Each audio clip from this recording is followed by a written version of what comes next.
It's Electric Drives. Your electric vehicle future starts right now.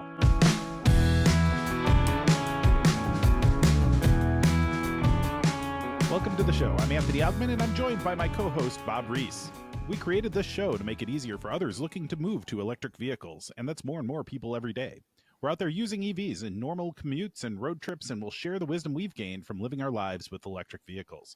You can join in the conversation by sending your questions and topic ideas to questions@electricdrives.us, by joining our Facebook group, or by becoming a patron at patreon.com/electricdrives to get more direct access and help support the show. We're here to share and learn together and reduce the confusion when transitioning from gasoline to electric vehicles. So let's get started. Bob, how are you doing today? I'm doing better now. So just before we get into this, I want you all to know we spent more time dealing with technical issues and challenges getting this episode recorded. And if it actually gets recorded tonight, we will be very, very happy. Right now, so far, so good. Fingers crossed. We hopefully have worked out all of our issues. But yes, this one was a labor of love tonight. So tonight, we actually have our first question from a listener, from an audience member. And we think this is a great question to have a little bit of conversation about. So the question is from Barth Montel. He says, greetings. I just purchased a 2012 Nissan Leaf with 3,500 miles. The Whoa. battery seems to be, yeah, exactly, 3,500 miles on a 10-year-plus-year-old car. Where did you find this? What barn was this electric vehicle in? And so there's a bunch of questions we now have for Barth, but regardless, we'll continue with his question. So the battery seems to be fine, but we'll see what the next few months bring. It shows all bars remaining. We live about 4 miles from town and 13 miles from work. The plan is for this car to be our utility and commuter vehicle. We're only a few days into owning this car, but it feels a lot like a game at this point. The remaining miles is still a stress for us. I'm looking forward to being more comfortable with remaining miles. This car will augment our fleet of 2 other gas-powered vehicles. We plan on continuing to use those vehicles for longer local trips and summer vacations. Do you guys see most people getting their start with EVs in this fashion? Also, I'd love to read or hear about others' experiences with the older Nissan Leaf vehicles. So there's a lot to unpack there. I loved the comment around it feeling like a game, because I get that. There's all of these new numbers. There's all of these new things to think about. And when you have a new car of any kind, you're kind of excited and you're ready to learn about it and kind of break it in and understand all the little things about it.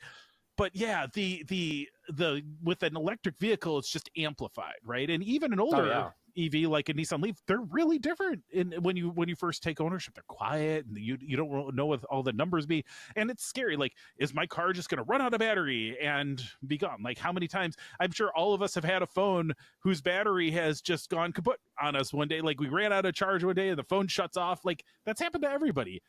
That is not a common occurrence with cars, fortunately. And I think we mentioned on a previous episode, like, you've come close, but you've never actually had to get a tow from running out of batteries, and you're putting on epic amounts of miles. So what's your first reaction to this question from Barth? I'm just totally amazed at the low mileage on a 10-year-old vehicle. My first thought is the battery may be okay. It's hard to tell. The car originally probably had a 75, 73 mile range on it. So there may be some losses in that, but still, if he even had half of that, that'd be enough for his normal day drive to and from work. And he's going to really it's going to pay off, because if he's driving 13 miles to and from just to work in a gas vehicle, that's the most inefficient. The first few miles, you're warming up the engine to get it to the most economical and environmentally safe setting. So the car tends to burn very rich. So his cost savings on any type of electric vehicle is going to be quite pronounced. Because if he's picking up a car that's getting 20 miles to the gallon with gas at $4 a gallon, then you're looking at 20 cents a mile for the cost on that. But on electric vehicle, he's got to be running about maybe 5 cents a mile. Mm-hmm. So it's going to be a major savings for him that way. And it's so convenient. I mean, he can just plug in at night and he'll have a full battery in the morning. I don't know if those have timers on them to allow it to set so that you've got a full charge at 6 o'clock in the morning or whatever time he leaves, so that it uses the most cost-effective part of the night if he's got a time of day type of system Mm-hmm. like you discussed earlier on your cars. Mm-hmm. Well, and you know, when he's got a use case where the miles are so relatively low that Yeah. you're not going to be putting that much into it, and if you're just using level 1 charging, like I don't even see much of a need to worry about time of day or any of that. Like it's all going to be pretty inconsequential because his electric charging. I mean, this is the thing. You know, I had a question from somebody just talking to them recently, and they were like, "Well, if I'm not paying for gas and I'm charging my car every night, and they say they're doing a 30-mile round trip commute or 40-mile round trip commute, so substantial, but maybe not as much as pushing 80 miles an hour. They're like, how much more is my electric bill going to be? And I'm like, you might not even notice that. Like, that's how little your electric bill goes up, even when you're doing substantial miles. And so you're plugging in a level 1 charger, going a few miles at a time, plus you have cars for anything you're going to do. And I think about, like, most of my around town driving, if I wasn't going to visit somebody or like doing a work trip or something like that, like, how many times do I do even 35 miles in a day? Almost never on just normal, like, around town type of traffic. Even if you're in a spread out area, you're probably not going to be going more than 10 or 20 miles under most circumstances. And so that older Leaf, like, quite frankly, it's a 10-year-old car. I would not be worrying about trying to charge it to 80% like I would be a new one trying to get the long of the battery. I would be trying to run that thing into the ground as much as I could, because you probably got some battery left. You've got some good life left in almost everything. I mean, 3,500 miles, your seats are probably really nice. The interior is probably still really nice. Like, everything is probably in still pretty good shape. Maybe you probably have gotten new tires just because of the age of them, but the brakes and the brakes and the rotors could be an issue, something to think about or look at for sure, because of how little it's been used. Yeah. You've seen that before, haven't you? Where Oh yeah, because you get corrosion just by the humidity and the rain and everything else, causing corrosion on the brakes. So if you use it for a while, maybe you'll burn off that layer of oxidized brake shoes and so on, and it should be good to go. But it probably also has regen brakes, so that's going to help on the brake situation too. But man, that's quite a steal. That sounds like a good car. It'd be interesting what price point on the 10-year-old car. Yeah, if he paid $30,000 for that car, then that's maybe not as good of a find as we think it is. But like that, we don't know how much he actually paid. But I agree though. Like, even an older EV that can fit you like that, I think that's a great solution to have. It kind of reminds, it's actually kind of funny. I think about it, like, ever go to one of those like retirement communities or whatever, where everybody has like the golf carts that they're zipping around in, because like everything is within a mile or so, and it's too far to walk, but it's not so far you want to get your car out and whatever. So they all have these golf carts, and then they drive them onto the golf course and they go golfing. But it reminds me of that. Like, it's because the Leaf's a pretty small car, but it's a good, like, putting around car. Like, it's really great. And so I think that's I think that's a good fit for how he described it. I think it's a great idea. I would say, to answer his direct question, no, I don't see a lot of people doing that to start things off. Like, I don't see that being real common, because there's a lot of unique stuff going on there. Real, significantly older car before they were making them at really great numbers, and that's happening more and more now. But they were making a decent number of them. But I haven't seen people go and find a much older one. A lot of people don't have the luxury to have an extra car. Some people do, but I don't see that being a real common thing. And I think that a lot of people are trying to get EVs primarily because they want it as their daily driver for most things. And I think that most people find that a newer model, not necessarily a new car, but I think a newer, more recent model, because of all the advancements with the software and the computers in the car and the amount of data and that stuff that you can have. So just all of those newer things like supporting Apple CarPlay or Android Auto and things like that are things that only have come out in the last few years. Those are things that are attractive to a lot of people, especially if this isn't an extra car. But I do think it's not a bad choice. Like the one that actually wouldn't surprise me is if you bought an electric car because you had a kid who was starting to drive and you wanted to have something that they could get to school and back or to a local job. They have very few needs to go any real distance. That'd be a solid use case for a kid who just needs a car in town when they're like 16, 17, 18. They haven't left the house yet. They don't have a career type job. They're still finishing up school. And depending on that situation, I could see that being a pretty viable path so long as you could find the car. Like we were talking, and I don't think we were talking on the show, but I think we were talking separately. It just like with the Chevy Bolts, that was really probably the most populous car. I don't know if it was Chevy Bolts or the Nissan Leaf that was selling the most, especially in the US, prior to the latest wave of all these other cars. If we hold Tesla aside, I guess, the Bolts and the Leafs had to make up the majority of the economy grade EVs over the last several years, at least prior to like 2021 or 2020 or so.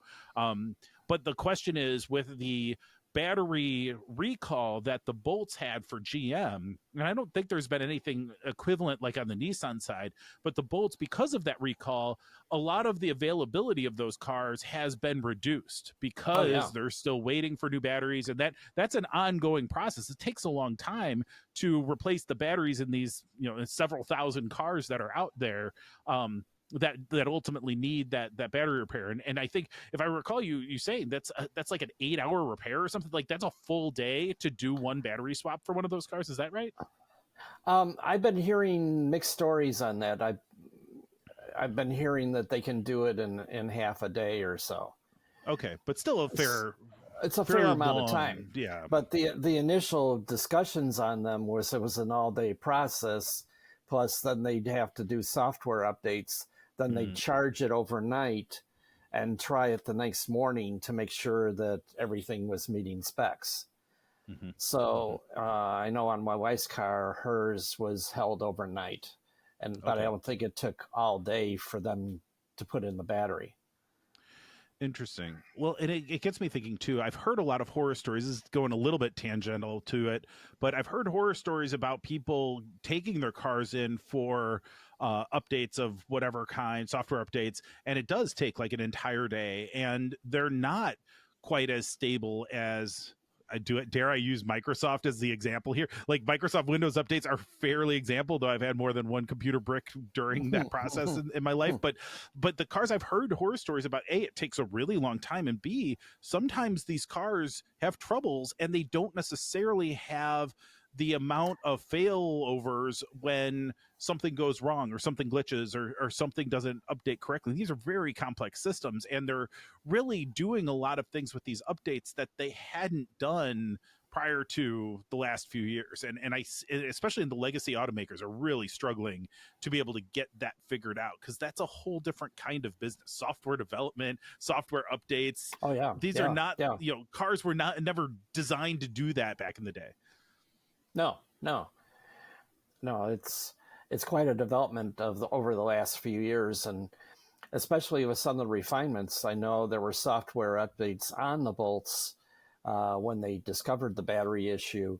One was to prevent it to go charging to 100%, just running it in the range of 20 to 80%, basically, and to avoid overheating the battery and having any issues that would potentially lead to fires. So they were trying to reduce the tendency to have any issues. But be interesting to see on the Leaf going back whether that when I look at my Volt V as in Victory, that one only used 80 it used roughly on the low side it was 20%, and on the high side it was doing 80%, because you could only have roughly 10 to 12 kilowatts available battery, but it's a 16 to 18 kilowatt battery. So you weren't using the whole battery. And some of that was designed so that with the regen braking, when you're going down a hill, it allowed you to add energy back into the battery and sort of fill up the remaining 20%. And then that also helped with the brakes, because then you could use the regen brakes. Whereas if you filled to 100%, then you could not use the regen. You had to use the regular brakes. Yeah. I think about, so the Leafs, because I want to get back to this original question. So the Leafs, is the Chatamo charger or connection, is that just for the DC fast charging, or is that for regular charging as well? Does it uses the same connector for level 2 charging, right? I believe it does. Okay. But the Chatamo, you'll see, and Electrify America has supported them, and the Nissan dealers support them. So that one should continue on for the foreseeable future. But there's going to be limitations on that, right? Like in an Electrify America station, you might have one charging station that has the Chatamo adapter on it. And so the reason I want to bring this up is that if anybody's listening is like, yes, this is a great idea, I'm going to do this Nissan Leaf thing. Just be aware, from a fast charging perspective, Nissan Leaf has historically used a different charger plug than basically everybody else. And even Tesla uses a different one, but there's so many Teslas and the whole supercharger network that's kind of on its own. But then all of the rest of the cars that aren't Tesla use the CCS adapter versus the Chatamo adapter. There's not really a technical plus or minus for most mortals to worry about. The thing is that with the Nissan Leafs, if you're going to do a lot of fast charging, you may find it a little bit more difficult because there won't be as many stations that have that particular adapter, though most stations will at least have one option for you, but it could be in use, and I think you've said, and one of the episodes that we have coming up is a conversation around like charging station etiquette and like what to do when you're out public charging and stuff. So we'll be talking about that soon. But like you've mentioned in the past, a lot of times it's kind of an unwritten rule that if you're going to charge there and you don't need the Chatamo adapter, don't use the one that has a Chatamo adapter, because usually that has two. Usually each station has two plugs, and that plug, only one of those plugs can be used at a time. And so I'm oversimplifying, but like we'll talk about that in a separate episode. I just want you to know, if you're going Nissan Leaf, just be cognizant, be aware that they use a different type of plug than everybody else. And I think they are migrating to the CCS adapter for the latest one, especially the Aria that's coming out for Nissan. Oh, yeah. But it's it's not a bad adapter. It's just it's like the Betamax. It's fine. It just didn't win the battle. So there's that. What I do want to say, so last week, I had an episode, Bob was on the road, so I did it on my own. And I was talking about like some of the journey with my electric vehicles that I've had over the past like year and a half. And one thing I left out that I think is relevant for this conversation is that I actually, after I had decided to leave the Volvo, and again, when I was deciding to leave the Mustang, I really thought hard about going the used EV route, because historically I buy cars after they've been on lease for like 3 years. I buy 3-year-old used cars, and that's really a sweet spot because most of the depreciation happens in the first 3 years, and it's a much shallower curve. It's just, you can get a better car for them. I just felt like there's better value in that a lot of the time. When it came to the EVs, I quickly decided that the economics didn't make a ton of sense for that 3-year-old window. We're at a time where used car prices are at historic highs. Yeah. And then 2, there's so much pent up demand for EVs that really there was a huge difference in the latest EVs and all the new technology and gizmos and computers and all of that.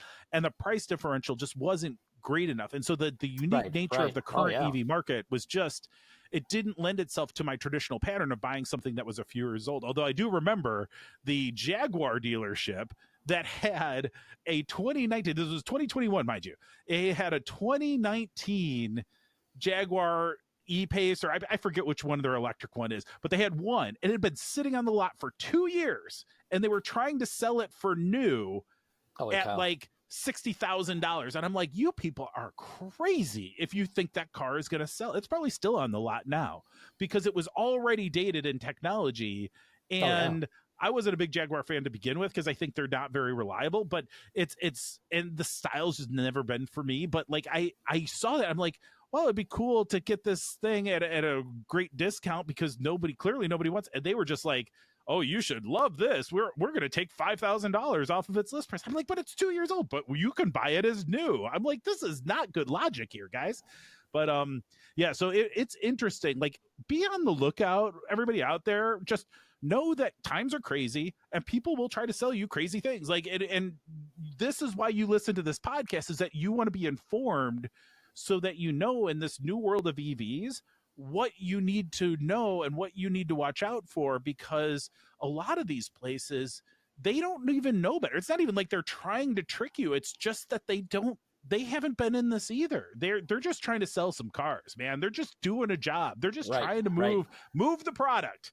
And really, there's a lot of unique stuff about these electric vehicles, and that's where we are here to help try to give you that confidence when you go into that dealership and they're like, we're going to sell something to somebody today. You know, we want to make sure that you know what questions to ask and where to be like, no, this is crazy, I'm getting out of here. So maybe I'll tell some more stories about the times where I was trying to sell my cars or whatever. There may be another episode of this because I have some strong words for some of the dealerships that I went into. But I still, man, I couldn't take enough showers after one of the places that I went to. But it was so I'm like, is this the 80s? Like, I can't believe, like, always be closing. Like, it freaked me out. So anyway, so just getting back to the topic at hand, right? I think the bottom line, and tell me if you agree with this, Bob, I think the bottom line is used EVs can make sense. Used EVs may not make as much sense as used cars typically do. There's some additional things to think about. And it's especially so when you're thinking much older. And if you have a great use case like Barth did around, short amounts of driving, an extra car, like perfect fit for him. But keep in mind, you're buying a 5-year-old or even a 10-year-old electric vehicle. You can expect much less in terms of the computational power, the much less creature comforts, and much less range. They were not building 300-mile EVs 10 years ago. Just weren't doing it. So just keep those things in mind and, be thoughtful, but also be creative. Because I still, I'm going to come back to it. I love the game feeling. Like, I love that it feels like a game, because if you can think about it that way and you can approach it that way, games are fun. And if you can relax about it and try to enjoy that process, because I realize, like, I'm broken. I love shopping for cars. I love going to, haggle over price or whatever. Most people think that's the worst. And so, like, if you can try to have some fun with it and just take a breath, realize, hey, this is new stuff. It's a little bit intimidating, but you can get through it. Try to have some fun with it, and it'll be a much more enjoyable process. Anything else to add, or any other closing thoughts for the folks out there around used EVs or older EVs that they maybe haven't covered already? With regards to the bolts, with a B, Chevy, if you find a used bolt, it will have a new battery in it, because they have a stop sale order on the bolts. They will not sell a used bolt that has an old battery.